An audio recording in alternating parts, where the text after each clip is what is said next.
यार यूँ तो आमतौर पर हमारे फेवरेट कार्टून्स एंड एनिमे का नॉर्मल चिल मोड में मस्ती भरे एपिसोड्स होते हैं, लेकिन पता नहीं कभी कभी राइटर्स को भी क्या ही हो जाता है कि वो ऐसे एपिसोड्स लिख देते हैं जिनको एनिमेट करने के बाद उनको भी समझ नहीं आता कि इसे बच्चों के लिए टीवी पर दिखाना भी चाहिए कि नहीं। तो वह जल्दीबाजी में वो उन चिलिंग एपिसोड्स को दिखा तो देते हैं, लेकिन फिर बहुत ही जल्द उसे नए एपिसोड्स के साथ रिप्लेस भी कर देते हैं। बट यारो आजकल के मॉडर्न वर्ल्ड में अगर एक बार कोई चीज इंटरनेट पर आ जाती है तो फिर उसे छिपाया भी नहीं जा सकता। तो यारो चलो आज की इस चिलिंग वीडियो में हम उन्हीं रेयर एबनॉर्मल एपिसोड्स को देखते हैं। नंबर 1 एपिसोड के स्टार्ट में प्रिंसिपल सर कहते हैं कि अपने फोन के पॉपअप से जरा बचकर ही रहना। जिसके बाद सीन शिफ्ट होता है और हमें सिंचन के घर को दिखाया जाता है। इसमें सिंचन अपना कुछ मस्ती कर रहा होता है और मिसाई कुछ ऑनलाइन शॉपिंग। इतने में सिंचन मिसाई को परेशान करने लगता है और वो उसे शांत रहने के लिए कहती है, लेकिन तभी मिसाई को अपने फोन पर एक पॉपअप मिलता है जिस पर लिखा था कि अगर आप यहाँ पर क्लिक करोगे तो आपको बहुत सारे लूट ऑफर्स मिलेंगे। अब यारो जैसा कि हम जानते हैं कि मिसाई थोड़ी सी शॉपिंग फ्रीक है, इसलिए वो वहाँ पर क्लिक कर देती है। क्लिक करते ही एक और पॉपअप आ जाता है, कांग्रेचुलेशंस आप अपने प्राइजेस जीत चुके हो। उसके बाद अचानक से मिसाई का फोन लाल हो जाता है। मिसाई कहती है कि मैं कौन से फालतू स्कैम में पड़ गई। जिसके बाद जब वो अपने दूसरे काम से कहीं पर जाती है तो फोन के अंदर से एक अजीब सी लड़की आके कहती है यहाँ पर क्लिक करते ही आपको अपने प्राइजेस मिल जाएंगे। उसके बाद मिसाई सिंचन को मना करते हैं वहाँ पर क्लिक करने से, लेकिन तब तक सिंचन का हाथ गलती से उसी पॉपअप पर पड़ जाता है। मिसाई घबरा जाती है, लेकिन उसके कुछ बोलने से पहले ही जैसे वो बेहोश हो गई। जब आंखें खुली हैं तब उसको चारों तरफ सिर्फ लाल कलर का अजीब सा दुनिया दिख रहा था। उसे कुछ भी समझ नहीं आ रहा था कि वो यहाँ पर कैसे पहुँच गई। अभी कुछ देर आगे चलते चलते उसे एक स्क्रीन दिखती है जिसमें देखकर मिसाई को फाइनली पता चलता है कि वो तो अब अपनी फोन के अंदर कैद हो चुकी है। बाहर सिंचन अपने चोको चिप्स को खा रहा होता है, लेकिन जब वो मिसाई को फोन के अंदर देखता है तो वो उन्हीं से खेलने लगता है। इतने में मिसाई देखती है कि उसके सामने एक डेविल फेस भी आ गया है जो कहता है अब तुम हमेशा के लिए इस फोन में कैद होने वाली हो और तुम्हें यहाँ से बाहर कोई भी नहीं निकाल सकता। जिसके बाद वो एक टाइमर स्टार्ट कर देता है और कहता है अगर तुम 3 मिनट के अंदर फोन से बाहर नहीं जा पाती हो तो हमेशा के लिए तुम यहीं पर कैद होगी। ये सुनकर पहले तो मिसाई काफी डर जाती है, लेकिन उस प्रॉब्लम तब बढ़ जाती है जब सिंचन की हेल्प से भी वो बाहर नहीं जा पा रही थी और चाहे अंदर से भी मिसाई कितनी भी कोशिश कर ले उसे फोन से बाहर निकलने का कोई भी तरीका नहीं मिल रहा था। जिसके बाद वो डेविल मास्क मिसाई पर और भी ज्यादा हंसने लगता है और कहता है कि अब तुम्हारा खेला हो गया। मिसाई भी अब धीरे धीरे ट्रांसपेरेंट और गायब हो रही थी। जब सिंचन देखता है कि मिसाई गायब हो रही है तो उसे अचानक से एक बहुत ही ब्रिलियंट तरकीब सूझती है। वो उस फोन को लेकर तेजी से दौड़कर वॉशरूम की तरफ भागता है। मिसाई के फोन को फ्लश की तरफ दिखाकर वो एक बटन पर प्रेस करता है और उसके ऐसा करते ही अचानक से मिसाई फोन के बाहर आ जाती है। एक्चुअली सिंचन को समझ में आ चुका था कि जो मिसाई का डेविल स्मार्टफोन है वो बटन प्रेस करते ही सामने वाले को खुद में कैद कर लेता है, इसलिए अब उसके बटन दबाने पर अब उसने मिसाई के रिफ्लेक्शन को अंदर कैद कर लिया, ना कि रियल मिसाई को। आखिर में प्रिंसिपल सर दोबारा आते हैं और कहते हैं कहा था ना मैंने, ध्यान रखना फालतू पॉपअप पर कभी क्लिक मत करना।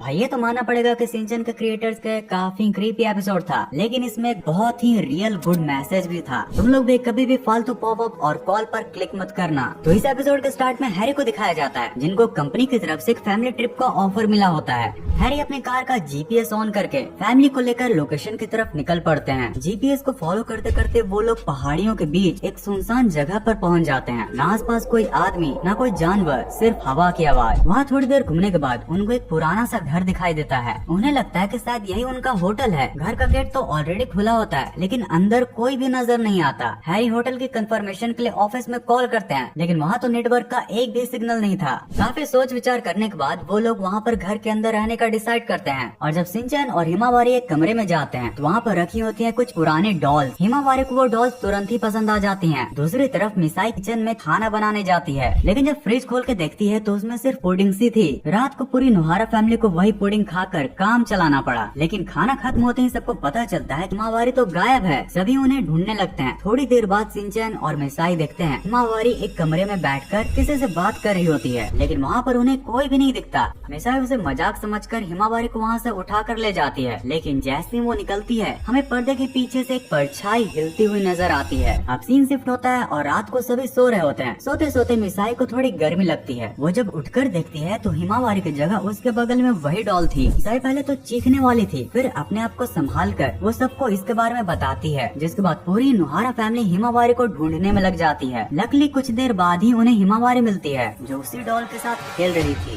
कंफ्यूज मिसाई हिमावारी को वहाँ से ले जाती, लेकिन जैसे ही वो बाहर निकलती है, शिनचैन अपनी आंखों से देखता है कि वो डॉल अपने आप चलते हुए पर्दे के पीछे चली जाती है। ये देखकर हमारा सिग्मा शिनचैन भी काफी डर जाता है। फाइनली रात को इतनी मिस्ट्रीज के बाद सीन सुबह की ओर शिफ्ट होता है। नुहारा फैमिली थोड़ी डरी हुई जल्दी जल्दी घर से निकलने की तैयारी कर रही होती है। तभी मिसाई दीवार पर कुछ अजीब अजीब शब्द लिखे हुए दिखती है। उसे लगता है कि ये सब शिनचैन की शरारत होगी, लेकिन शिनचैन क्लियरली बोलता है कि उसने ऐसा कुछ नहीं किया है। फाइनली जब सभी लोग निकल रहे होते हैं, तब हैरी को ऑफिस से कावागुची का कॉल आता है, जो पूछता है, हैरी आप होटल क्यों नहीं आए? ये सुनते ही सबको समझ आ जाता है, जहाँ पर उन्होंने रात बिताई थी वो उनका होटल था ही नहीं। तो इस एपिसोड के स्टार्ट में हमें नैनी एक बहुत ही अजीब सी दुनिया में खड़ी हुई दिखाई देती है, जहाँ पर दूर दूर तक सिर्फ धुंध और खामोशी होती है। तभी उसे कहीं से एक हल्की सी आवाज सुनाई देती है। नैनी उस आवाज का पीछा करती है, लेकिन आसपास कोई भी नहीं होता। धीरे धीरे अब वो आवाज तेज होने लगती है और अचानक उसके सामने एक बड़ा सा रैबिट आ जाता है। ये नैनी का ही रैबिट होता है, लेकिन साइज में बहुत बड़ा और खतरनाक। वो भागने की कोशिश करती है, लेकिन रैबिट नैनी के हाथ को पकड़कर उसकी मुट्ठी बंद करके खुद को मारने के लिए कहता है, मुझे मारो, मुझे मारो। वो बार बार यही कह रहा था। डर के मारे नैनी भी उसे जोर का पंच मारती है और उसी वक्त उसकी आंखें खुल जाती है। ये सब सिर्फ एक सपना होता है, लेकिन नैनी को अचानक याद आता है कि आज स्कूल का फुल डे है, इसलिए वो जल्दी ही रेडी हो जाती है और जल्दी से स्कूल पहुंचती है। लेकिन पूरा ही स्कूल खाली होता है। उसे लगता है कि शायद वो बहुत ही जल्दी आ गई। वो जब स्कूल के पूल के पानी की तरफ देखती है, तब हमें अपनी स्क्रीन पर एक रैबिट की परछाई दिखाई देती है, जिसे नैनी नहीं देख पा रही। तभी शिनचैन भी अपनी मॉम के साथ वहाँ पर गेट पर आता है और याद करता है कि आज तो फुल डे है ही नहीं, आज तो छुट्टी है। ये सुनकर उसकी मॉम उसे डांट कर वहाँ से घर ले जाती है। नैनी को भी पता चलता है कि वो भी गलत दिन पर आ गई। उसे धीरे धीरे बहुत ज्यादा गुस्सा आ रहा था, इसलिए गुस्से में वो साइड में जाकर अपने बैग से उसी रैबिट टॉय को निकालती है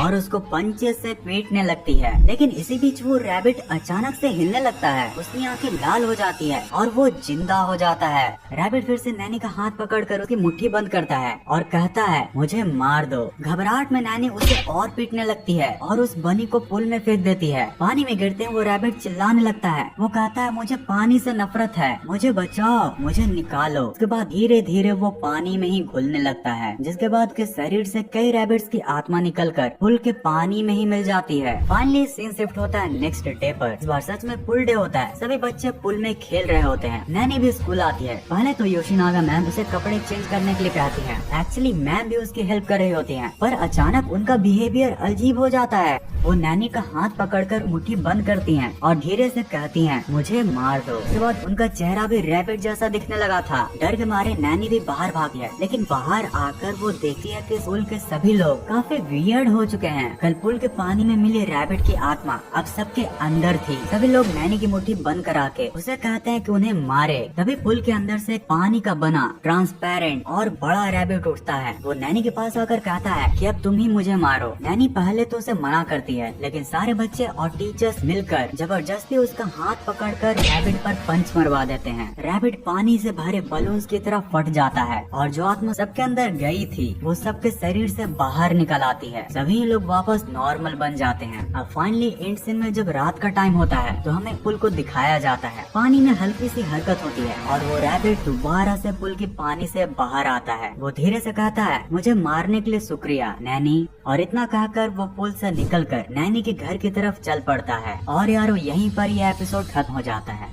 ओ भाई साहब, कैसे कैसे एपिसोड बनाते हैं यार शिनचैन के क्रिएटर्स। वैसे नैनी के इसी एपिसोड का पार्ट 2 भी है। अगर वो भी तुम्हें देखना है तो इस वीडियो पर दबाकर लाइक्स कर दो और जरा कमेंट्स में बताना कि कौन सा एपिसोड तुम्हें सबसे ही ज्यादा क्रीपी सा लगा। और भाई सिर्फ यही प्रिंसिपल सर नहीं, बल्कि कई ऐसे ओजी प्रिंसिपल्स हैं जो कि अपने कार्टून्स में कुछ ज्यादा ही बड़ा रोल निभाते हैं। चली लेके आजा गांजा चलवा है हमारा। पता नहीं किरमाड़ा के अस्थमा की बीमारी सही हुई होगी या नहीं।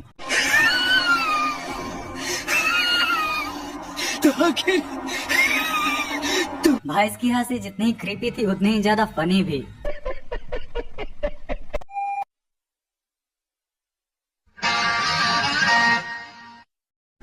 Nine-year-old me when I unlock this combo। साल का मेरा टर्नओवर नहीं तभी 1 करोड़ का है। 30 लाख रुपया टैक्स भरता हूँ मैं, और आज की तारीख दोनों का मिलाकर मुझे कम से कम 6-7 करोड़। ये तो लिटरली 100% रिलेटेबल है भाई। मून पर जो फ्लाइट टाइम का एक्स्ट्रा कॉइन मिलता था और ऊपर से फ्लिप्स के भी extra coins. Nobita Doraemon in parallel universe. You बिच, ये अंग्रेजी गाली अपने पास ही रखना। हिंदी में एक गाली सुना दी तो सारा खानदान कब्र से बाहर आ जाएगा। माला चिल्ला मत चुड़ैल, वरना बाल पकड़ के यहाँ से घसीटते हुए ले जाऊंगी। उल्टा जवाब देती है। भाई ड्रेस के साथ क्या ही डायलॉग्स मैच किया है। मान गए टिकटॉकर आई मीन डोरेमोन को। और अगर ऐसे ही हॉरर एपिसोड्स को देखना पसंद है तो फिर तुम्हारे लिए ये वाली हॉरर स्पेशल वीडियो, और अगर इसे देख लिया फिर ये वाली फंटरेस्टिंग वीडियो। इस वीडियो को पूरा यहाँ तक एंड तक देखने के लिए दिल से thanks for watching this entire video.